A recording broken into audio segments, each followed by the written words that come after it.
Good morning. खाना खा लिया, वो आवाज नहीं निकल रही है ना। सो आर यू एक्साइटेड? यार एक्साइटेड देखो मुझे होना चाहिए, सच बात तो ये है ना। आप पता नहीं क्यों एक्साइटेड है, लेकिन फिर भी अच्छी बात है अगर एडवांस में एक्साइटमेंट आपके साथ में है। तो शुरुआत परिचय से करता हूं, हालांकि मुझे लगता नहीं है कि अब बताने की जरूरत है। नाम मेरा राहुल शर्मा और राजस्थान से मैं बिलोंग करता हूं, भरतपुर डिस्ट्रिक्ट से। गवर्नमेंट जॉब में हूं पिछले 15 साल से दिल्ली के LNJP हॉस्पिटल में। मैं और मेरी वाइफ हम दोनों गवर्नमेंट जॉब में हैं। मेरे फादर एक अच्छी गवर्नमेंट जॉब से रिटायर्ड हैं, अब दिल्ली सेटल्ड है। पिछले 15 ईयर से दिल्ली में घर है, मकान, राजस्थान में भी घर है, जमीन है, सारी चीजें हैं। कुछ इंपॉर्टेंट चीजों पे आज मैं आपसे बात करूंगा। पहली चीज तो ये कि इतना ये सब कुछ जिसको हम बोल देते हैं कई बार एक वेल सेटल्ड लाइफ, क्योंकि जिंदगी में अगर आजकल हम देखा जाए तो एक बड़ा सपना होता है। जब हम पढ़ाई शुरुआत करते हैं, स्टडी करते हैं, तो हर माँ बाप का सपना होता है कि उनके बच्चे की एक गवर्नमेंट जॉब लग जाए, सरकारी नौकरी लग जाए। और अगर सरकारी नौकरी लग जाती है तो हम ये समझते हैं कि अब ये लाइफ सेटल्ड है। तो वैसे ही सेटल्ड लाइफ को मैंने 2008 से जीना शुरू किया। राजस्थान में मेरी पहली गवर्नमेंट जॉब लगी, उसके बाद वहां से रिजाइन किया 2009 में, फिर दिल्ली में मेरा गवर्नमेंट जॉब में सिलेक्शन हुआ और सेटल्ड लाइफ चल रही थी, जिसको हम बहुत बेहतरीन लाइफ बोलते हैं। गवर्नमेंट जॉब वाली लड़की मिल गई, 2012 में शादी हो गई, तो और बेहतरीन हो गई लाइफ। एक के बाद में दो तनख्वाहें आने लगी अकाउंट्स के अंदर, और एक लाइफ बड़ी अच्छे तरीके से चल रही थी, जिसको हम बोल देते हैं कैलकुलेटिव लाइफ। क्या होता है कैलकुलेटिव लाइफ? थोड़ा सा समझना। कैलकुलेटिव लाइफ में सब चीजें फिक्स हैं। आपको सुबह 6 बजे उठ जाना है, 6 बजे उठ के आपको 6:15 पे वॉशरूम जाना है, 6:45 तक निकल के बाहर आना है, नहाना है, तैयार होना है, कपड़े पहनने हैं, 7 बजे आपको घर से निकल जाना है, क्योंकि आपको 8 बजे अपनी ड्यूटी पर पहुंचना है। फिक्स है। आप उसमें 15-20 मिनट से ज्यादा का हेरफेर नहीं कर सकते। आपका मन है ज्यादा सोने का तो सो नहीं सकते। 2 बजे ड्यूटी खत्म हो जाएगी तो फिर वापस घर आ गए 3-3:30 बजे, थोड़ा फोन चला लिया, थोड़ी टीवी देख ली, शाम के टाइम थोड़ा मार्केट हो आए, 7 दिन के अंदर एक बार कभी मॉल घूम के आ गए, कभी मूवी देख के आ गए, ऐसा कुछ काम, कभी शॉपिंग के लिए चले गए। और ये पूरा महीना इसी तरीके से जो बजट है वो शुरुआत में जब सैलरी आती है तो 1-2 वीक अच्छे तरीके से खर्चे होते हैं, तो थोड़ी सी 15 दिन रास के आ जाते हैं तो थोड़ा सोच समझ के खर्च करते हैं। पहले सेब खरीदते हैं शुरुआत में, फिर बाद में केले पे आ जाते हैं। तो इस तरीके से वो पूरा महीना अच्छे तरीके से चल रहा था, बहुत अच्छी लाइफ चल रही थी। और इस अच्छी लाइफ में एक भूचाल आया 2015 नवंबर के अंदर, रेस्पेक्टेड KD सर के द्वारा। एक बार इनके लिए तालियां जरूर। मैं आपको बताऊंगा कि यहाँ पर लोग ना कैसे कैसे लोगों को फंसाते हैं। तो एक दिल्ली में कोई इवेंट था और इवेंट में KD सर आए हुए थे, मेरे चाचा जी हैं। तो इवेंट में आए तो भाई हम दिल्ली रहते हैं तो रुकना तो घर पे ही है, लेकिन नेटवर्क मार्केटिंग में क्या है, लोगों की जो नजरें होती है ना, उनकी कुछ एक अलग तरीके की तलाश होती है। ये आए तो वहां इवेंट के लिए थे, लेकिन ये प्रोस्पेक्ट के रूप में मुझे वहां पर तलाश कर रहे थे कि यार सरकारी नौकरी में है, ज्वाइनिंग के पैसे की प्रॉब्लम नहीं है और 8-10 बढ़िया बढ़िया लोगों को तो मिलवा ही देगा। तो मुझे नहीं पता था कि इनकी नजरों में और इनके अंतर्मन में क्या चल रहा है। तो मैं तो चाचा जी के हिसाब से रिगार्ड करके बैठा हुआ था। तो कोई बात नहीं, ये आए, राहुल यार कल वो ऐसे ऐसे कंट्री इनमें प्रोग्राम है, 1000 रुपए का टिकट है, 1 दिन का प्रोग्राम था। हम में सब यहाँ 2 लोग 2 दिन के प्रोग्राम में भी 1000 रुपए में आ गए ना। हमारे कुछ लीडर्स तो 1000 रुपए में आए होंगे, गोल्ड लीडर्स है ना। तो वो 1 दिन का प्रोग्राम था, 1000 का टिकट था, और वो बात थी 2015 की, तो वो उस समय के लिए काफी बड़ी रकम थी। तो बोले कल संडे एक प्रोग्राम है, मैं चलते हैं और होटल में बढ़िया खा पी के आ जाएंगे। ऐसे बोला जाता है अगर ये मुझे क्या नेटवर्क मार्केटिंग, डायरेक्ट सेलिंग, यहाँ चलना है, प्रोग्राम है, इवेंट है, लीडर ये, तो मैं जाता नहीं। इन्होंने मुझे प्लान समझाने की प्रयास किया, तो मैं अपने बेड पे लेटा हुआ था, जैसे नवाबी स्टाइल होती है, तकिए पे यूं सिर लग के ये अपना प्लान। अच्छा, प्लान दिखाने वाला तो अपने पूरे जोश में दिखाता है, लेकिन देखने वाले के ऊपर वो कैसे देखता है, तो हम उसी तरीके की कैटेगरी में थे। तो ऐसे करके मैंने वो पूरा प्लान इनका सुन लिया तो समझना तो था ही नहीं। तो फिर लास्ट में मैंने पूछा भाई कितने देने हैं? कह रहे सिर्फ 9000 रुपए। तो 9000 रुपए मुझे लगा कि यार चाचा जी हैं, फिर कहेंगे यार तेरी सरकारी नौकरी है, एक तेरे से काम की बोली जीवन में, 9000 रुपए के लिए। तो मैंने कहा ये पकड़ो, और कुछ इन्होंने मुझे दे दिया। लेकिन आदमी पता क्या है, जब आप किसी को उंगली पकड़ा देते हैं तो फिर वो सोचता है उसका हाथ पकड़ में आ जाएगा। तो ज्वाइनिंग देख के मुझे क्या लग रहा था कि पीछा छूट जाएगा, लेकिन मुझे क्या पता कि ये इनकी अब जो मैंने वो जो है लालसा, जिज्ञासा, उसको जगा दिया। तो उन्होंने कहा जब ज्वाइनिंग कर ही ली तो फिर इवेंट में भी चल ले। तो मैंने कहा अकेले जाके मजा नहीं आएगा, तो फिर मैंने राकेश जी को फोन लगाया। मैंने कहा राकेश जी 5 स्टार होटल है, कंट्री इन है, कल का एक प्रोग्राम है, चाचा जी आए हुए जाने की कह रहे हैं, 1000 रुपए का और टिकट विकेट बता रहे हैं। तो राकेश जी ने अरे यार शर्मा जी, मैंने कहा चल लो यार चाचा जी, ऐसे करके फिर हम कंट्री में पहुंच गए। तो पहुंच गए तो ऐसा ही हॉल था, लोग बैठे हुए थे, मेन स्पीकर को आने में देर थी, एंकर स्टेज पे खड़ा हुआ था। एंकर के ऊपर कई बार ऐसी जिम्मेदारी आ जाती है जब मेन स्पीकर नहीं आता कि भैया वो 1-2 घंटे का समय निकालना है, तो जोक मजाक कहानी चुटकुले इससे पूछ लो तेरा ड्रीम क्या है, तेरा क्या है। तो उस एंकर अपनी वो क्रिया प्रणाली में लगे, हमें कुछ पता नहीं था। तो मैं और राकेश जी पीछे पीछे जाके बैठे, क्योंकि ये फ्रंट लाइन में ना तो फोन निकाल सकते, फोन निकालते इधर चौक फेंक देता स्पीकर, ना कुछ कह सकते, ना हंस सकते, ना गुलगुली मचा सकते, लेकिन पीछे वाले को सब आ जाती है क्योंकि उसको कोई नहीं देखता। तो मैंने कहा राकेश जी पीछे पीछे बैठेंगे क्योंकि हमें तो लेने थे मजे। तो मैंने कहा देखिए करोड़पति आएंगे, बड़े बड़े लंबे लंबे भाषणबाजी होगी, ये सारी चीजें चलेंगी। तो मैं और राकेश जी आराम से पीछे बैठे, तो हम काउंट कर रहे थे। पानी की बोतल ये 20 रुपए की बिस्लेरी की एक पीली, 1000 में से 20 रुपए वसूल हो गए, 980 रह गए। फिर एक और पीली तो 960 रह गए। फिर दाल मखनी हमने लंच में खाई है, पनीर खाया, रोटी खाई है, गुलाब जामुन, ऐसे कैलकुलेट करके हमारा प्रयास ये था कि वो 1000 रुपए हमारा लॉस में ना जाए, वो पूरा हम खा पी के वसूल करें। हमने वसूल किया, हम थोड़ा ज्यादा ही करके निकले थे, बड़े खुश थे कि हमने 1000 दिया और 1100-1200 का हाँ उस, क्योंकि मीटिंग से हमें कोई मतलब था नहीं एक्चुअली में। तो वो 1 घंटे उस स्पीकर ने निकाला, वो पूछना तुम्हारा ड्रीम क्या, तुम्हारा ड्रीम क्या, तुम्हारा ड्रीम क्या, तुम्हारा ड्रीम क्या। तो इधर से लाइन लगी, एक आदमी ने इधर बोला फॉर्च्यूनर। फिर मैंने देखा 10 आदमी फॉर्च्यूनर फॉर्च्यूनर फॉर्च्यूनर। अरे यार मैंने कहा ये तो सही चीज नहीं है। अच्छा मैं क्या समझता था, गवर्नमेंट जॉब में मैं था तो ऐसा लगता था कि हम कोई मतलब बहुत ज्यादा एडवांस आदमी है। तो मुझे लगता था नेटवर्क मार्केटिंग, डायरेक्ट सेलिंग जो लोग करते हैं, ये जिनका कोई काम धंधा नहीं होता वो डायरेक्ट सेलिंग में आ जाते हैं। ऐसी मेरी सोच थी 2015 से पहले। तो ये फॉर्च्यूनर बोलते जा रहे थे, मैं राकेश जी कर शकल देखो इनकी, मैंने देख ये फॉर्च्यूनर, ये भी ले रहा फॉर्च्यूनर, ये भी ले रहा फॉर्च्यूनर। मैंने कहा गाड़ी का नाम तो बदल दो भाई, स्कॉर्पियो पे आ जाओ, कुछ और मर्सिडीज BMW बहुत सारी गाड़ियां नहीं बदलाओ। मेरे पास आ गया। अब मेरे पास आ गया तो चैलेंज क्या था कि जो आदमी अपने आप को ज्यादा होशियार समझता है ना, उसको ये लगता है कि इनके ऊपर कुछ इंप्रेशन झाड़ दो। तो मेरी स्थिति उस समय वैसी थी। तो मैं सोच रहा था इतनी देर से आएगा तो मेरे पास भी, तो बोलूं क्या। तो ऐसे ही सोचते सोचते 10-15 मिनट में मेरे दिमाग में एक रील तैयार हो गई कि मेरे पास में आएगा तो मैं ये बोल दूंगा। तो वो आया और मैंने वही स्पीच वहां से कह दी। मैंने उनको ये बोला कि मैंने कहा भाई अभी इस हॉल के बाहर में प्राइम मिनिस्टर आ जाए, चीफ मिनिस्टर आ जाए, या कोई फिल्म एक्टर आ जाए, तो ये सारे लोग इस हॉल में बैठे रहेंगे कि उसका ऑटोग्राफ लेने जाएंगे। तो वहां जो और लोग थे बोलने लगे भाई ऑटोग्राफ लेंगे यार, हॉल में तो फिर सुन ही लेंगे, ये स्पीकर कहां जाने वाले हैं, ये तो पकड़ पकड़ के बुलाते हैं, तो ये कहीं नहीं जाने वाले, ये तो यही मिलेंगे। तो ऑटोग्राफ लेने, फोटो खिंचाने चले जाएंगे। तो मैंने उस दिन ऐसे ही अचानक से बोल दिया, मैंने कहा अगर इस इंडस्ट्री और बिजनेस में इतनी बड़ी पावर है जैसा आप सब लोग अभी बता रहे हैं, तो मैं सिर्फ यही देखना चाहता हूं कि भाई जहां मैं जाऊं उस इंडस्ट्री में अगर मैं कामयाब हो जाऊं तो लोग मेरे ऑटोग्राफ लें, लोग मेरे साथ सेल्फी खिंचाएं। ऐसे करके ये मैंने वहां डायलॉग बाजी कर दी और ये करके मैं भूल गया। 2-4 लोगों ने तालियां बजा दी, वो स्पीकर आ गए, वो मेन सेशन हुआ, पूरे दिन की वो कहानी चली और वो प्रोग्राम खत्म हो गया, हम अपने घर आ गए। अब जब मैं घर आ गया, वो सब कुछ वहां तो एक ऐसी घटना हो गई थी, उसके बारे में मैंने कुछ ज्यादा सोचा नहीं। जब मैं घर आया रात को, तो रात को तकरीबन 1:30-2 बजे तक मुझे नींद नहीं आई और मेरे दिमाग में ये ख्याल आने लगे कि राहुल जो लाइफ, मतलब तुम जहां जन्म हुए वो तुम्हारे हाथ में था नहीं, जहां माँ बाप हमारे थे वहां हमारा जन्म हो गया, हमारी जहां एजुकेशन हुई वो हमारे हाथ में नहीं था। कई बार बचपन में सपने भी खुद के नहीं होते, क्योंकि हम कई बार पेरेंट्स जो कहते हैं भैया मेडिकल में जाना है तो मेडिकल में चले जाओ, इंजीनियर बनना है इंजीनियर बन जाओ, टीचिंग लाइन में जाना है टीचर बन जाओ, सीए बन जाओ, वकील बन जाओ, पुलिस में चले जाओ, फौज में चले जाओ। तो ऐसे ही सपनों के बीच हम लोग भागते हैं। तो मैंने कहा वो सब भी कर लिया, नौकरी भी कर ली, सब कुछ कर लिया और मैं कैलकुलेटिव लाइफ जी रहा हूं। क्या ये जिंदगी का अंत है? मतलब अब 60 साल तक मुझे जिंदगी जीनी है, सुबह उठना है, टिफिन लेके जाना है, खाना खाना है, वापस आ जाना है, शाम को टीवी देख लेना है, थोड़ा सा ये कर लेना है। मैंने कहा क्या यही लाइफ है? तो जितने लोग ये जो बड़े लोग या सेलिब्रिटी ये जो पैदा हुए, जिनको लोग जानते हैं, मानते हैं, पहचानते हैं, इनकी बातें करते हैं, क्या हमने उस अधिकार को खो दिया है या अब हम उस लायक नहीं रहे? और ये विचार मेरे दिमाग में पूरी रात घूमते रहे, क्योंकि मैंने वो अनायास वो बात ऐसी बोल दी थी कि हर कोई सेल्फी खिंचाए, और पूरी रात में सोचता रहा।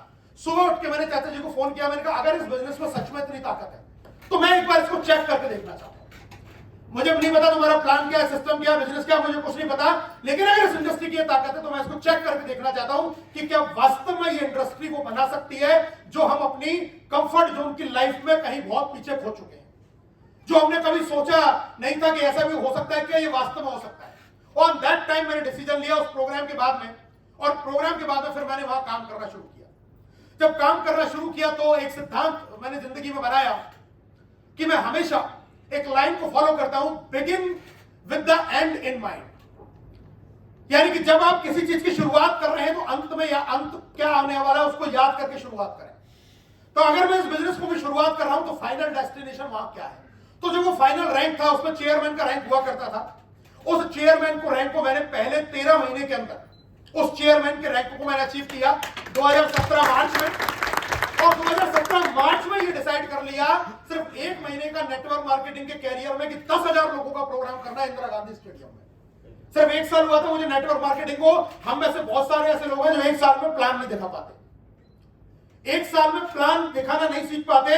1 साल की जर्नी के बाद मैंने डिसाइड कर लिया 10,000 लोगों का आईजी स्टेडियम में प्रोग्राम करेंगे। और इतिहास गवाह है 10 सितंबर 2017 दिल्ली का Indira Gandhi stadium, group of Everest ने 10,000 लोगों का सेमिनार इंदिरा गांधी स्टेडियम में। हिस्टोरिकल इवेंट हुआ, बहुत कुछ हुआ। और जब वो इवेंट किया तो एक कॉन्फिडेंस का बहुत बड़ा लेवल जाग गया कि यार अब सब कुछ किया जा सकता है, अब सब कुछ अचीव किया जा सकता है। लेकिन अब बारी है कि अब कैसे लोगों को आगे बढ़ाएं। तो इंडस्ट्री पर बिलीव आ गया। इंडस्ट्री ने बहुत कुछ दिया, जो मान सम्मान पैसा जितना जो देना चाहिए था वो दिया। लेकिन अब चैलेंज, क्योंकि एक्चुअली होता क्या, जब हम बिजनेस में आते हैं ना, मैं आपको बहुत रियलिटी बता रहा हूं, जब पहली बार किसी को प्लान दिखाते हैं ना, पहली बार तो सिर्फ इसलिए दिखाते हैं, एक लालच होता है यार $25 इससे मुझे आ जाए, ये मेरी एक इनकम आ जाए, $25 की आ जाए, वो आदमी को मैं कैसे भी करके जोड़ लूं मेरे साथ। इनिशियल यही ज्यादातर लोगों के माइंड में होता है। लेकिन जैसे जैसे जब आप उन लोगों के साथ में आगे बढ़ते हैं, आप उनकी सिचुएशन देखते हैं, उनकी फैमिलीज को देखते हैं, उनके साथ में आपका व्यवहार बनता है, तो बहुत सारी चीजें इंटरनली कनेक्टेड होने लग जाती है। और फिर आप इस बात को सोचने के लिए मजबूर हो जाते हैं कि यार ये आदमी कैसे कामयाब हो, ये आदमी लाइफ में कैसे आगे बढ़े, इसकी जिंदगी में कैसे परिवर्तन आए, इसके भी जो सपने हैं वो किस तरीके से पूरे हो। और उसके लिए मुझे समझ में आया कि उसके लिए जरूरत पड़ेगी एक स्ट्रॉन्ग एजुकेशन सिस्टम की, क्योंकि बिना सीखे कुछ भी हासिल नहीं किया जा सकता।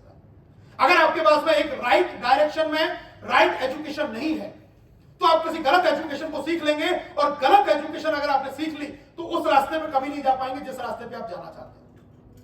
तो उसी दिन से 2017 जब वो प्रोग्राम किया, उसी दिन से एजुकेशन को मैंने मेरा जिंदगी का मेन उद्देश्य बना लिया कि अब इस इंडस्ट्री में अचीवमेंट लेना तो एक अलग बात है, अचीवमेंट तो आते रहेंगे, लेकिन अब लोगों को वो चीजें सिखानी जरूरी है कि जिससे कि वो लोग भी अपने सपनों को पूरा कर सके। 2016 में ही group of Everest education system की स्थापना हुई, जो आज तक बेहतर तरीके से चल रहा है। और आज तमाम लीडर हजारों लाखों की संख्या में इस ट्रेनिंग से ट्रेन हो चुके हैं, और अलग अलग फील्ड में अलग अलग जगह पे बहुत सारे लोग कामयाबी हासिल कर रहे हैं, बहुत सारे लोग आगे बढ़ रहे हैं। एक बार मैं सच में इस ग्रुप ऑफ एवरेस्ट के लिए भी आप लोगों की दिल से तालियां करता हूं,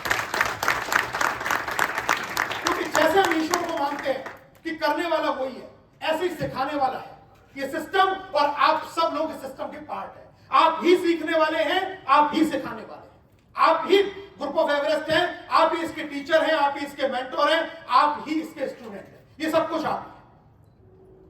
अब बात करते हैं यहां से थोड़ा सा आगे। अब जिस इंडस्ट्री, जिस बिजनेस, जिसके ऊपर इतना विश्वास आया, और आज जिस बिजनेस को, जिस कॉन्सेप्ट को हम कर रहे हैं, live good concept, live good opportunity, बहुत सारे लोग इससे परिचित हैं, बहुत सारे मैक्सिमम लोग आई थिंक ज्वाइंट ही हैं।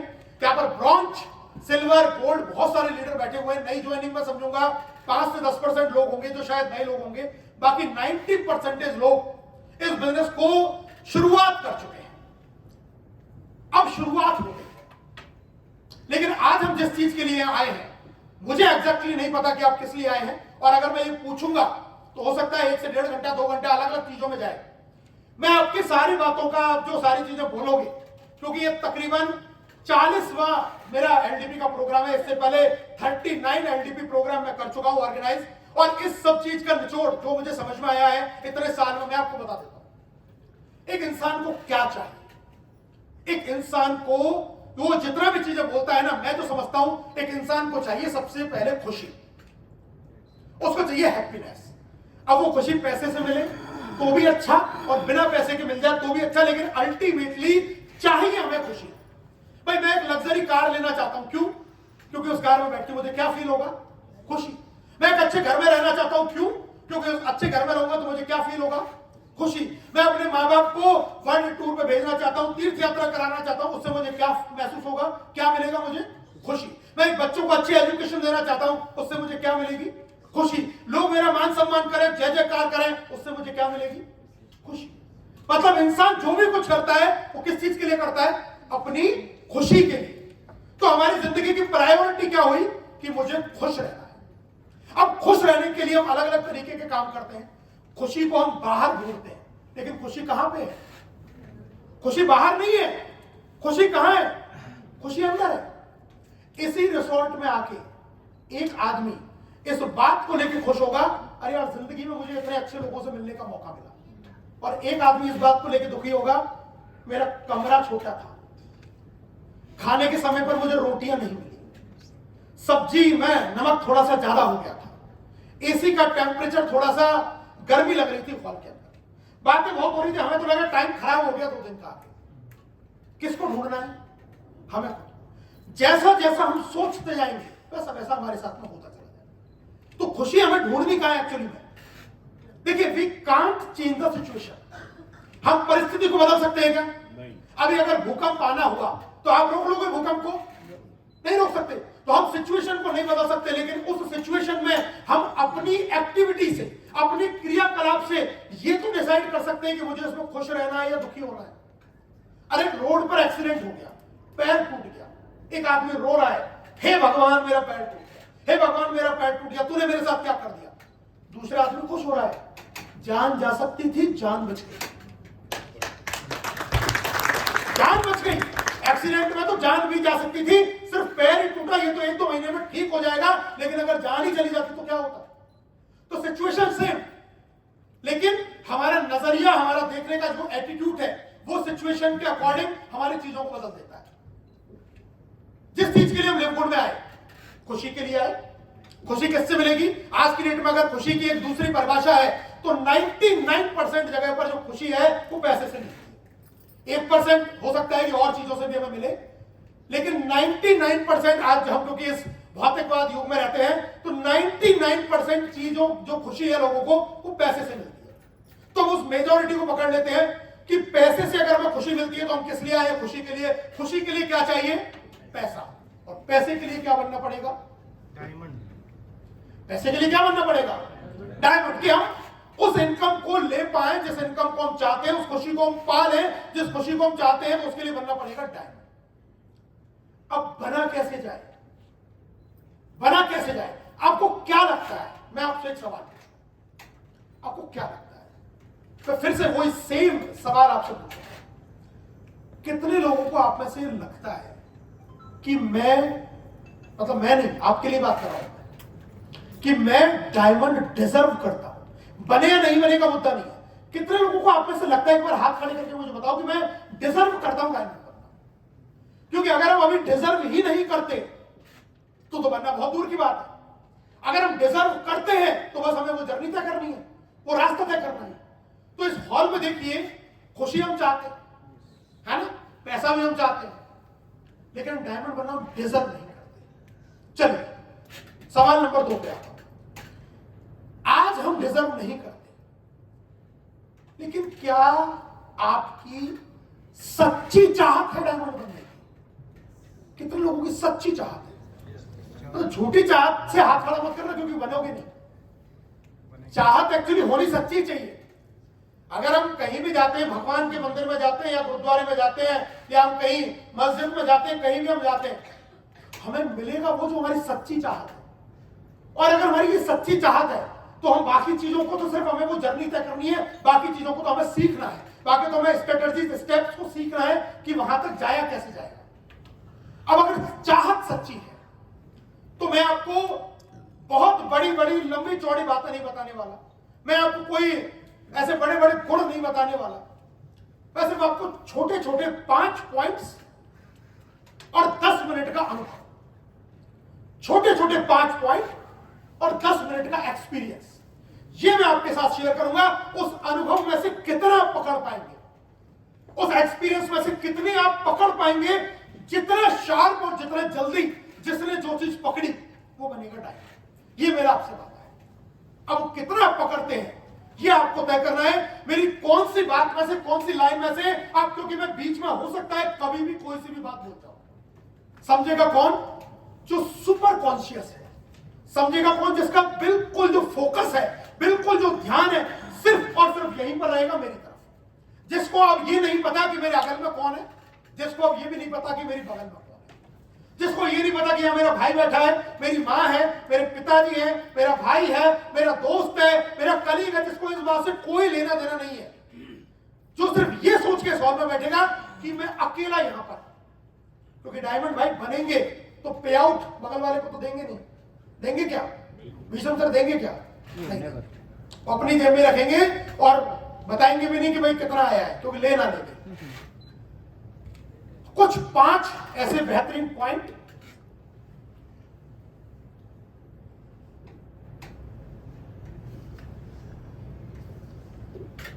Five most famous law in the world. ऐसे 5 नियम मैं आपको बता रहा हूं, और इन बातों के अंदर मैं आपको बहुत सारी ऐसी चीजें बता दूंगा जो आपकी डायमंडशिप के लिए, आपको नजदीक ले जाने के लिए बहुत ज्यादा बेहद जरूरी है। तो शुरुआत करते हैं और एक एक पॉइंट को थोड़ा सा गंभीरता से समझना। पहले पॉइंट पर हम लोग चलते हैं।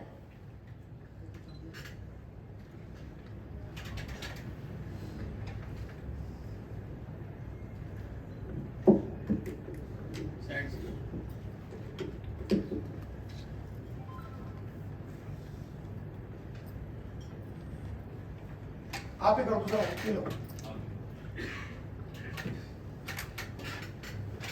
लॉ नंबर 1, जिसको बोला जाता है मर्फीज लॉ। और मर्फीज लॉ क्या कहता है? The more you fear something happening, the more likely it is to occur.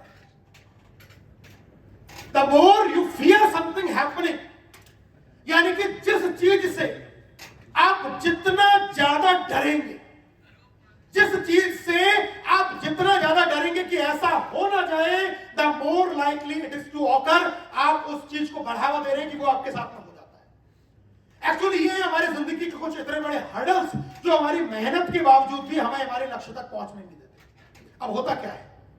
होता क्या है, हम घर से निकले और घर से निकलते ही हमने क्या सोचा? मैं लेट ना हो जाऊं, मैं लेट ना हो जाऊं, यार आज तो मैं लेट हो जाऊंगा, आज तो मैं लेट हो जाऊंगा, आज तो मैं लेट हो जाऊंगा। The more you fear something happening, आप जितना ज्यादा इस बारे में सोचते जाएंगे, आप देखिए आपको हर रेड लाइट रेडी मिलने वाली है, आपको हर रास्ता बंद मिलने वाला है। जिस रास्ते पे कभी जाम नहीं मिलता, आपको उस दिन उस रास्ते पे जाम मिल जाएगा। अगर आपके दिमाग में ये चीज चल रही है, यही सेम चीज होती है बिजनेस में हमारे साथ। क्योंकि हम जब बिजनेस में आगे बढ़ते हैं ना, यहां हम पता है क्या सोचते हैं रोज सुबह? यार आज मेरी आईडी कम ना हो जाए, मेरी आईडी कम ना हो जाए, मेरी आईडी कम ना हो जाए, मेरी आईडी कम ना हो जाए। और सुबह उठते हुए अरे यार 20 गए। होता है ऐसा? आप कहते हैं इस बात का उस 20 के जाने से क्या फर्क पड़ता है? मैं कहता हूं इसी बात का फर्क पड़ता है। क्योंकि अभी तक जितना मैंने मेरी लाइफ में अचीव किया, मेरे जो बहुत करीबी लोग हैं वो इस बात को बेहतर तरीके से जानते हैं कि जिस चीज के लिए जो दिन, जो तारीख और जो समय मुकर्रर हो गया, वो होके रहता है। और इसका प्रमाण है इस बैनर पे छपा हुआ ये डायमंड का नाम। क्योंकि डायमंड हुआ है रात को 12 बजे, लेकिन ये बैनर आज से 3 दिन पहले छप चुका। ये बैनर कल नहीं छपा है। आपने डायमंड का मैसेज कब देखा? रात को 12 बजे, लेकिन ये बैनर तो 3 दिन पहले बन गया। इसका मतलब जिस चीज के लिए अब हमको समझना क्या पड़ेगा, इसका अपोजिट। जिस चीज से आप डरते हैं आज तक, ये ना हो जाए, ये बुरा ना हो जाए, ये गलत ना हो जाए, ऐसा ना हो जाए, ये ऐसा ना हो जाए, ये ऐसा ना हो जाए, उस चीज को रिवर्स कर दीजिए, आपके रिजल्ट रिवर्स हो जाएंगे। इसी चीज को अलग सोचना शुरू करो आज से। जिसके साथ में बैठते हैं, जिसके साथ में बैठते हैं, सोचो कि मेरे साथ में जुड़ेगा। जिसको प्लान दिखाया ये जुड़ेगा। ये 50 से नहीं 140 से जुड़ेगा। ये जुड़ेगा नहीं, ये इसी भी ब्रॉन्ज भी करेगा।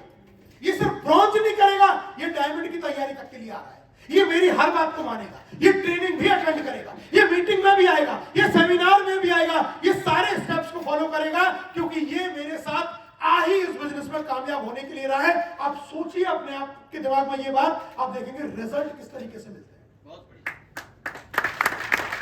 और ये मैं नहीं कहता, ये मर्फीज लॉ कहता है। ये मर्फीज लॉ कहता है कि जिस चीज के बारे में आप जिस तरीके से सोचेंगे, दोनों ही चीजें आपके अंदर है। मैंने आपको बताया खुशी भी आपके अंदर है, दुख भी आपके अंदर है, पॉजिटिविटी भी आपके अंदर है, नेगेटिविटी भी आप ही के अंदर है।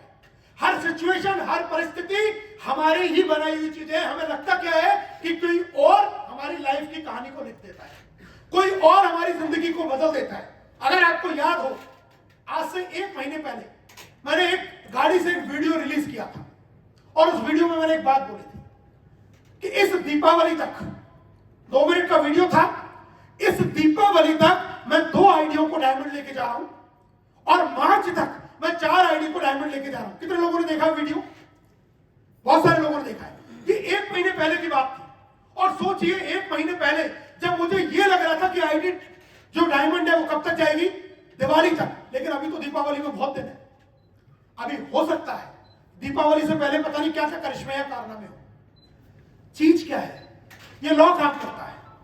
मैं हमेशा इस लॉ का अपोजिट करता हूं। जब भी मैं जो भी अपने दिमाग में सोचता हूं, मैं सिर्फ ये सोचता हूं कि ये तो काम होना ही है, ये काम तो होना ही है, ये काम तो होकर ही रहेगा। ये व्यक्ति जुड़ेगा तो ये काम करेगा, ये काम करेगा नहीं, ये डायमंड जाएगा, ये प्लैटिनम जाएगा, ये अचीवमेंट लेगा, ये प्रोग्राम में आएगा, मीटिंग में आएगा, हर बात मानेगा, सीखेगा, आगे बढ़ेगा और वैसा होने लग जाता है, वैसा ही होने लग जाता है। एक बात और मैंने हमेशा कही है, सपना किसका होता है? जब आप बिजनेस साइन अप करते हैं, किसका सपना होता है? आपका सपना होता है, मुझे डायमंड बनना है। आपने 1 महीने काम किया, 1 महीने में कुछ लोग आपके साथ में आए, अब थोड़े से एक्साइटेड हो जाते हैं। दूसरा महीना आया, कुछ लोग चले गए और 99% लोगों का उसी दिन ड्रीम मर जाता है कि यार मेरे साथ ये जो आए थे, अब तो मुझे उम्मीद लगी थी कि इनके सहारे से मैं डायमंड बन जाऊंगा, लेकिन ये क्या हुआ, ये लोग चले गए, अब मैं डायमंड कैसे बनूंगा? याद कीजिए वो दिन जिस दिन आपने साइन अप किया था, जिस दिन आपने ज्वाइनिंग की थी, क्या इसके भरोसे भी की थी? क्या इसके भरोसे भी की थी? क्या इसके भरोसे भी की थी? वो सपना आपका था या किसी और का? और अगर आपका सपना किसी के आने से या जाने से बदल गया तो सारा धिक्कार है ऐसे सपने पे। अरे कोई आपके ड्रीम को कैसे चुरा सकता है? आप रहे ना रहे, आप रहे ना रहे, अगर सपना मेरा है तो मैं पूरा करूंगा, ये एटीट्यूड अपने मन में लेके आइए। देखिए आप डायमंड क्यों नहीं बनते? अरे कोई आएगा जाएगा, क्या फर्क पड़ता है यार, उसको भी लेके आप ही आए थे, कोई और आया था क्या? अरे कोई और नहीं आया, उसको भी लेके आप ही आए। तो जब आप 1 खड़ा कर सकते हैं तो क्या आप 2 खड़े नहीं कर सकते? और जब आप 2 खड़े कर सकते हैं तो क्या आप 5 नहीं कर सकते? और जब आप 5 कर सकते हैं तो क्या आप 1000 खड़े नहीं कर सकते? टैलेंट तो आपके अंदर है ना, टैलेंट आपके अंदर है, सपना आपका है, ड्रीम आपका है।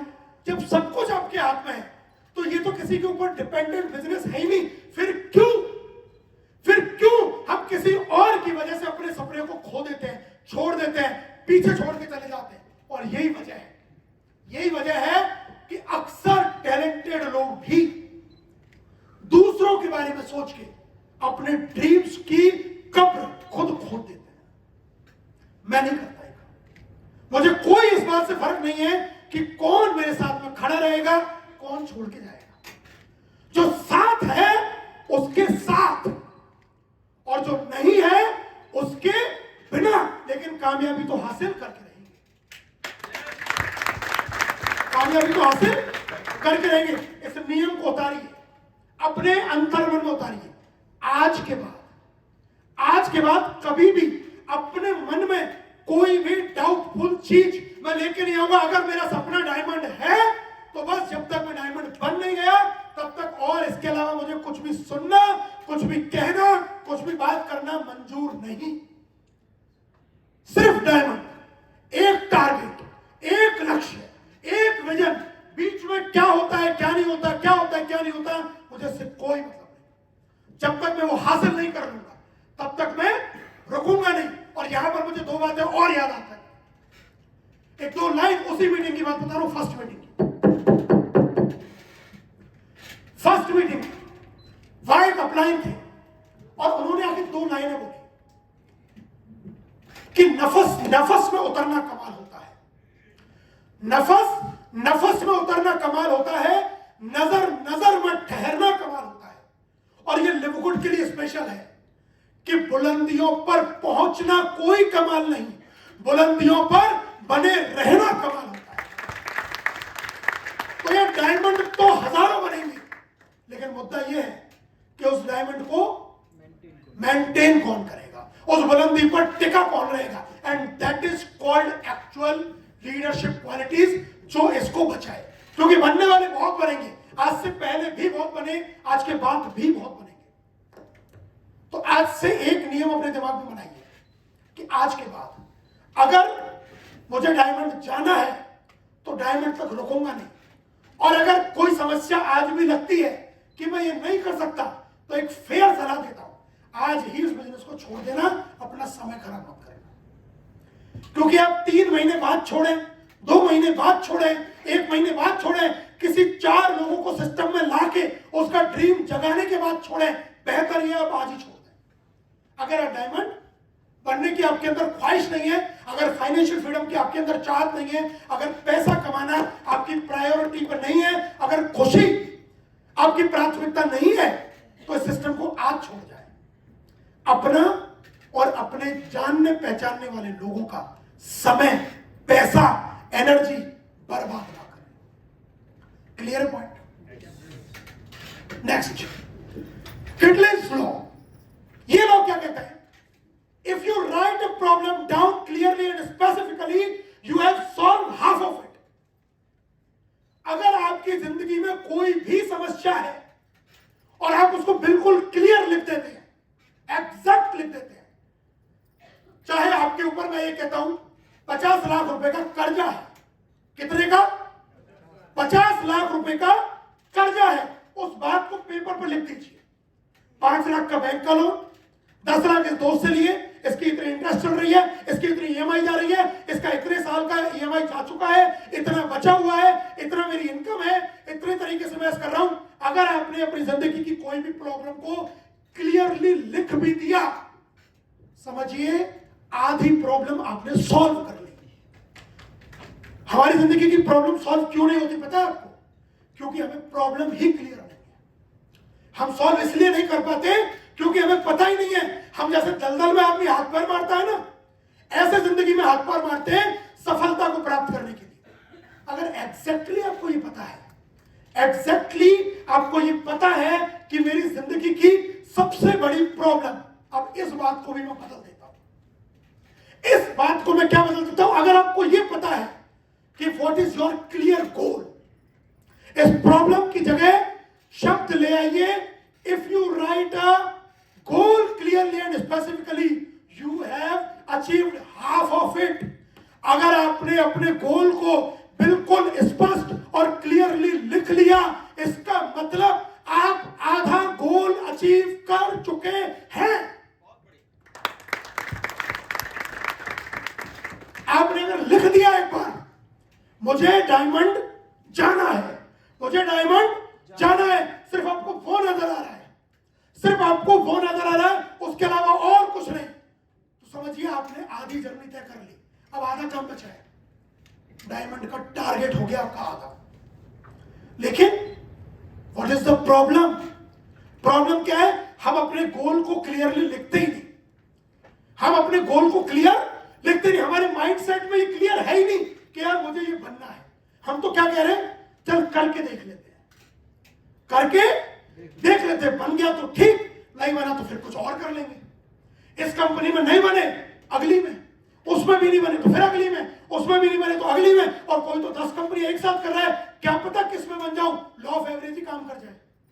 है ना बहुत सारे लोग कि यहां नहीं तो क्या पता यहां, यहां नहीं तो क्या पता यहां। Write down your goal clearly. अपने गोल को बिल्कुल क्लियर, बिल्कुल स्पष्ट, जहां आपको जाना है, जो आपको अचीव करना है, जो आपकी जिंदगी का सपना है, जो आपका विजन है, जो आपका ड्रीम है, जो भी लाइफ के अंदर आप चाहते हैं, क्लियर कीजिए। मैं कहता हूं आधी जर्नी तय और आधी जर्नी आप बहुत चुटकियों में आसानी से प्राप्त कर लेंगे। याद रखिए इस पॉइंट को। This is the second law, Kidlin's law. Law number 3, Gilbert's law ये क्या कहते हैं? When you take on a task, जब आप किसी टास्क को लेते हैं, finding the best way to achieve the desire result it always your responsibility. जब भी आप कोई टास्क लेते हैं उसमें बेस्ट रिजल्ट को पाना, उसकी चाहत करना, ये आपकी पहली जिम्मेदारी बनती है कि आप उस रास्ते को खोजें। मुझे बनना तो डायमंड है, मैंने हाथ खड़ा कर दिया कि मुझे डायमंड जाना है, लेकिन यहीं से शुरू हो गई जिम्मेदारी कि आपने उस रास्ते को ढूंढने के लिए प्रयास करना शुरू किया कि कैसे जाऊंगा डायमंड। अरे जाना है, कैसे जाऊंगा? घर बैठे बैठे, बिना सीखे, बिना काम किए, बिना एक्शन में आए, बिना लोगों से बात किए चला जाऊंगा। सपने बड़े सोचते हैं, सपने बहुत बड़े सोचते हैं, लेकिन क्या एग्जैक्टली उन सपनों को पूरा करने के लिए 10% भी एफर्ट हम लगाते हैं? 10% भी एफर्ट हम लगाते हैं? अपनी डे टू डे लाइफ की एक्टिविटी देखिए। या तो आप जिंदगी में खुश हैं, आपको अब और कुछ नहीं चाहिए, आप सेटल्ड हैं, आप कंफर्ट जोन में हैं, तो कोई प्रॉब्लम नहीं। परेशानी भी है, मुसीबतें भी हैं, करना भी चाहते हैं, बढ़ना भी चाहते हैं, सपने अभी पूरे हुए नहीं हैं, कुछ चीजें अंदर ही अंदर कचोटती हैं, कुछ चीजें अंदर ही अंदर काटती हैं, कुछ चीजें अंदर ही अंदर परेशान करती हैं। उसके बावजूद भी अगर हम अपना 100% नहीं दे रहे हैं, क्या कहोगे आप इसे? मेरी डिक्शनरी में हालांकि शब्द मेरे कड़वे जरूर है, लेकिन मेरी नजर में अगर मेरी चाहत बड़ी है और मैं टालता हूं, मैं चोरी करता हूं, तो मेरी नजरों में इसको शुद्ध हरामखोरी बोला जाता है। शुद्ध।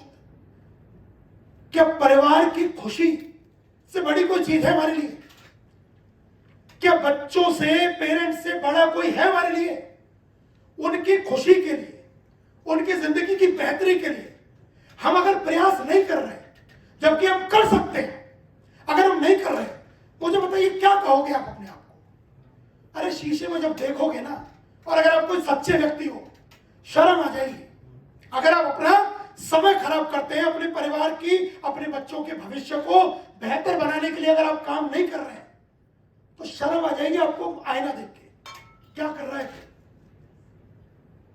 जब शादी करके लाया था तो बीवी को यही बोल कर लाया था कि तुझे सारी जिंदगी मेरे साथ कष्ट में मरना पड़ेगा, क्योंकि मैं तो हुई ना लायक।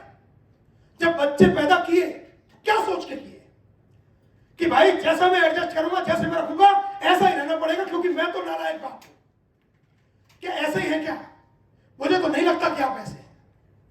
तो फिर सोचिए, जब हम कर सकते हैं और नहीं कर रहे,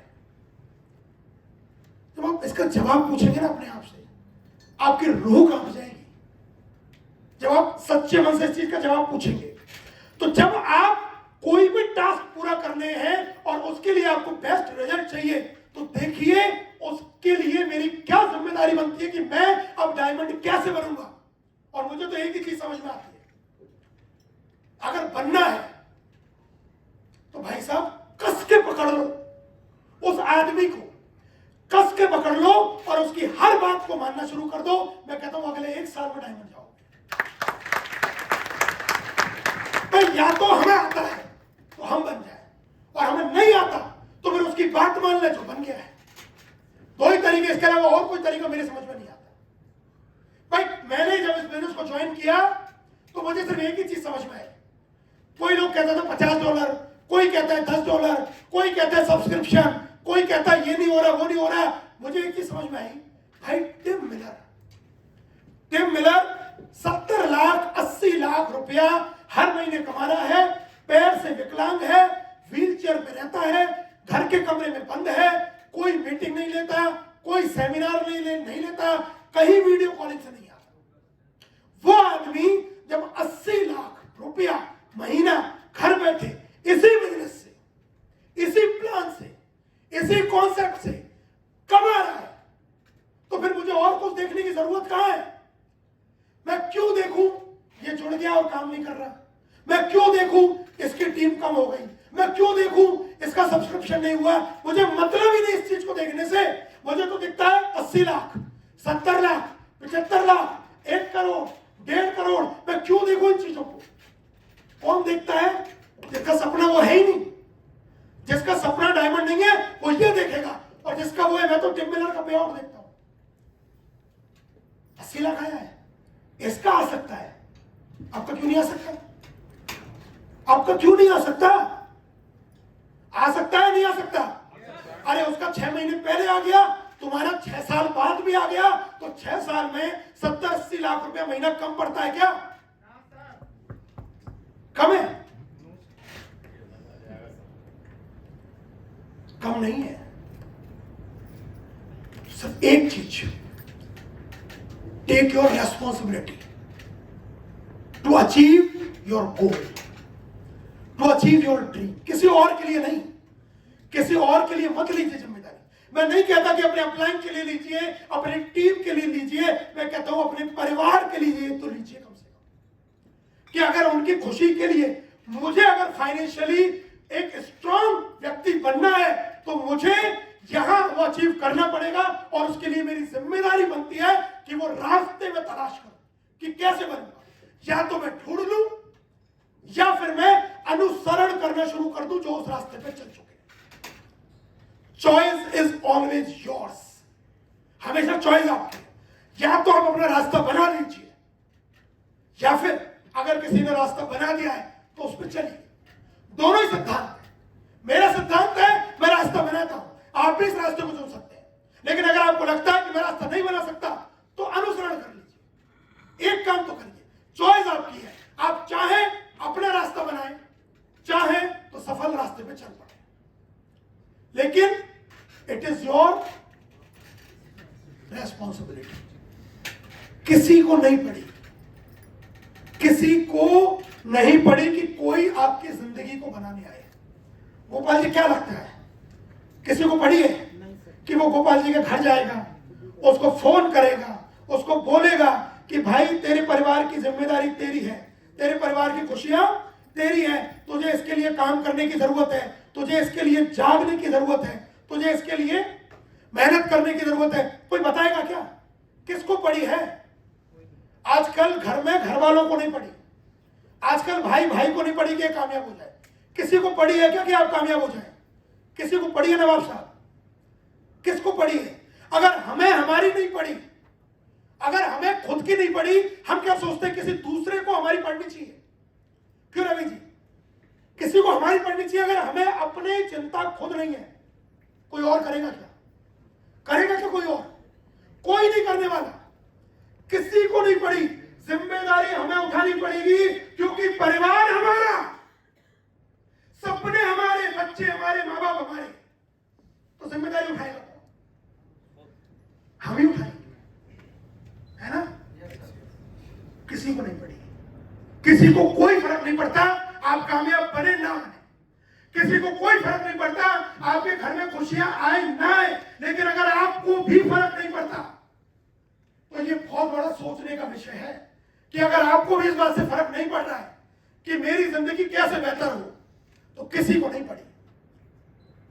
फिर से कहूंगा, डिसीजन इज योर्स, रेस्पॉन्सिबिलिटी उठाइए, otherwise don't waste your time. अगर हम वो रास्ते ढूंढने के लिए वो सारे काम नहीं कर सकते तो डोंट वेस्ट योर टाइम, अपना समय बर्बाद ना करें। Rule number 4, Wilson's law. If you prioritize knowledge and intelligence, money will continue to come. अगर आपकी जिम्मेदारी में प्राथमिकताएं नॉलेज और इंटेलिजेंस है तो पैसा आना लगातार आपका जारी रहने वाला है। नॉलेज एंड इंटेलिजेंस, कितने लोग इस बात से सहमत हैं? सारे सहमत हैं? नॉलेज जरूरी है ना? सारे सहमत हैं? सुबह 6:30 बजे की एप्लीकेशन जो वेबसाइट ट्रेनिंग मतलब सर लेते हैं, कितने लोग आते हैं? सहमत तो सारे हैं, सहमत तो हम सारे हैं। कि नॉलेज जरूरी है। जिनको 6-6 महीने हो गए, जब वो आदमी फोन करता है, सर मैं क्रेडिट वैलेट से इस मनी को कैसे ट्रांसफर करूं, आप सोचिए क्या मन में आना चाहिए मेरे। जिसको 6 महीने से लगातार एक मैसेज जाता है कि 6:30 बजे ट्रेनिंग में आइए, एक आदमी सुबह चिल्ला चिल्ला के समझा के 6 महीने से आपको लगातार बेनागा सुबह 6:30 से 7:15 समझाते एक आदमी थक गया। लेकिन आपको ये बात समझ में नहीं आई जब तक मैं नहीं चिल्ला बजा सकता। नहीं आते ना? अरे एक बार ऐसे महान इंसान के लिए तालियां तो बजा दो यार। पदम जी सर, एक बार इनको चेहरा दिखाया, जिनको इस बात से भी कोई फर्क नहीं पड़ता कि ये व्यक्ति मेरी टीम का है या किसी और की टीम का है। रोज सुबह 6:30 बजे आके आपको हर वो छोटी से छोटी चीज सिखाते हैं। तो हम मानते तो हैं कि नॉलेज जरूरी है, लेकिन उस नॉलेज को लेने नहीं जाते क्योंकि नींद प्यारी है। उठा नहीं जाता ना सुबह, नींद प्यारी है। फिर क्या कहते हैं, हमने भी की थी लिफ्ट, सच में की थी। अरे सच में की थी क्या? आईडी लगाना करना नहीं होता। इस कंपनी में 7 लाख लोग ज्वाइन हो चुके हैं, 7 लाख डायमंड नहीं है। जुड़ना अलग बात है और करना अलग बात है। जुड़े आप सब हैं, कर कितने रहे? जुड़े तो सारे ही है ना। सबके पास एक यूजर नेम है, सबके पास एक पासवर्ड है, सबके पास में एक आईडी नंबर है। करते कितने लोग हैं? कब की लास्ट प्रोस्पेक्टिंग की, कब की लास्ट किसी से बात की, प्लान दिखाया, फॉलो अप किया, क्लोजिंग की, मीटिंग में आए, ट्रेनिंग में आए, उसको समझाया, अपलाइन से फॉलो अप करवाया। कितने लोग करते हैं? मैं बताता हूं कितने करते हैं, गिने चुने। और वो गिने चुने लोगों को आप देखेंगे स्टेज पे, जो करते हैं वो आपको नजर आएंगे। जो करते हैं वो ये सोफे हैं उनके लिए, जो करते हैं वो नजर आते हैं। हमने सुबह देखा नजारा, जो करते हैं मालाओं से गला भर गया उनका। कुछ करने में भरा ना। इस हॉल में 125 लोग हैं, सबको क्यों नहीं मिली? वो 3 स्पेशल लोगों को ही क्यों मिली? क्योंकि किया उन्होंने, इस बिजनेस को किया। इस बिजनेस को सिर्फ जुड़े नहीं हो। हमें किसी ने रोका है? अरे किसी ने रोका है क्या? इस बिजनेस को 4 से 5 महीने कुल हुए हैं। किसी को 1 महीना हो गया होगा, किसी को 2 महीने, किसी को 3 महीने, किसी को 4 महीने। किसने रोका है आपको? किसी ने रोका है? कोई मना करता है आके कि तू ये काम मत करे? कौन रोकता है आपको? कोई नहीं रोकता। हमें रोकते हैं हमारे ही विचार, हमें रोकते हैं हमारी सोच। और जिसने इस पर काबू पा लिया, जिसने अपनी सोच को अपने वश में कर लिया कि मैं चाहूं कि ये पॉजिटिव दिशा में चले तो ये पॉजिटिव ही चलेगी, नेगेटिव को मैं अपने दिमाग में जगह बनाने नहीं दूंगा। जिसने इतना कंट्रोल अपने ऊपर कर लिया, जितने इतने अपने सबकॉन्शियस को अपने पावर में ले लिया, देखिए दुनिया जीतेगा वो। आप भी कर सकते हैं, ये कोई नई बात नहीं है। सिर्फ उसके लिए अपने आप को पहले इंटरनल प्रिपेयर करने की जरूरत है। पहले अंदर से मानिए कि यार आई एम डायमंड। बाकी तो ये रैंक है, रिकॉग्निशन है, ये कोई बड़ी बात नहीं है। ये मानना तो शुरू कीजिए अंदर से कि यार मैं हूं डायमंड। फिर देखिए चीजें कैसे बदलती हैं। हम मानते नहीं, हमें डर लगता है। किससे डरते हो? किसके कहने से डरते हो? उन लोगों से जिनके बारे में अक्सर सुनते हैं ये 4 लोग क्या कहेंगे। अरे वैसे कौन सा अच्छा कहते हैं? कहते हैं क्या आप एक नए कपड़े पहन के निकल जाओगे, उनको तो उससे दुख हो जाता है नहीं? तो किसकी परवाह करते हो आप? जब आपके घर में मुसीबत आती है वो आदमी नजर नहीं आता दूर दूर तक, उनकी परवाह करते हो यार? किसकी परवाह करते हो? अपनी परवाह करो, अपनी परवाह करो, अपने बारे में सोचो, अपनी फैमिली के बारे में सोचो, जिम्मेदारी उठाओ कि मुझे अगर जाना है सबसे पहले मुझे मानना पड़ेगा यस आई एम डायमंड। अब अगर मैं डायमंड हूं तो बस मुझे डायमंड बनने तक की जर्नी तय करनी है। मैं डायमंड हूं तो मुझे वो स्टेप्स को फॉलो करना है। कैसे बनूंगा? That's it. And you will become a diamond, आप बन जाएंगे। Law number 5, Falkland law.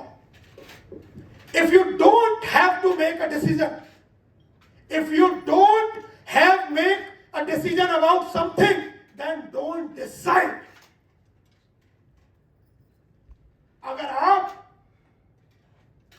एक डिसीजन ले नहीं सकते, if you don't have to make a decision, जब आप एक डिसीजन ले नहीं सकते तो डिसाइड मत कीजिए। कहते हैं ना, मैं डायमंड बनूंगा, कहां से कहते हैं? जुबान से, जुबान से ही तो कहते हैं मैं डायमंड बनूंगा। जब तक ये आवाज आपकी अंतरात्मा से निकले नहीं ना, देन डोंट डिसाइड। अगर इतना गट्स आपके अंदर नहीं है, अरे यार मर्द क्या साला जो अपनी जुबान पे नहीं, एक बार कह दिया तो कह दिया, जो अपनी बात का नहीं वो अपने बाप का नहीं, साला ये बात होनी चाहिए, ये एटीट्यूड होना चाहिए अपने अंदर। अगर कह दिया डायमंड बनूंगा मतलब बनूंगा। इस बात को लेके आओ, इस फीलिंग को लेके देखो कैसे नहीं बनते आप। सारी परिस्थितियां, सारी सिचुएशन, सारी चीजें आपके हिसाब से बदलना शुरू कर देंगी। आप मानना तो शुरू कीजिए, बोलना तो शुरू कीजिए, कहना तो शुरू कीजिए। सब कुछ प्रकृति बनाती है, उससे बड़ी कोई ताकत नहीं है, लेकिन वो भी कर्म करने वाले का साथ देता है। वो भाग्य के भरोसे में अगर कोई बैठा रहता है, ईश्वर भी उसकी नहीं सुनता। ईश्वर किसकी सुनेगा? जो कर्म करेगा। अगर आप कर्म कर रहे हैं, आपकी निष्ठा सच्ची है, आपकी लगन सच्ची है, आपकी भक्ति सच्ची है, आपकी चाहत सच्ची है, मजबूर होना पड़ेगा उसको आपका सपना पूरा करने के लिए। मजबूर होना पड़ेगा। पहले के जमाने में ऋषि मुनि तपस्या जब करते थे तो क्या सोच कर करते थे? 3 महीने के लिए बैठूंगा, ब्रह्मा जी आ गए तो ठीक, नहीं तो अपन उठ जाएंगे। या फिर ये सोच के बैठे थे जब तक ब्रह्मा जी आएंगे नहीं जमीन पर, जब तक ये तपस्या छोड़ूंगा नहीं। कसम यही खानी है, जब तक ये बनूंगा नहीं, जब तक ये बनूंगा नहीं तब तक किसी की सुनूंगा नहीं। अब चाहे कुछ भी हो, मैं यहां 2 महीने, 3 महीने, 4 महीने, 6 महीने, 1 साल, 2 साल चेक करने नहीं आया। मैं यहां अपने सपने पूरे करने आया हूं। अब जब तक पूरा नहीं होगा तब तक रुकने और थकने वाला तो नहीं।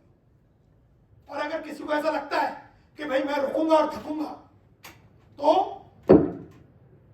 जय Shri Ram. Thank you so much.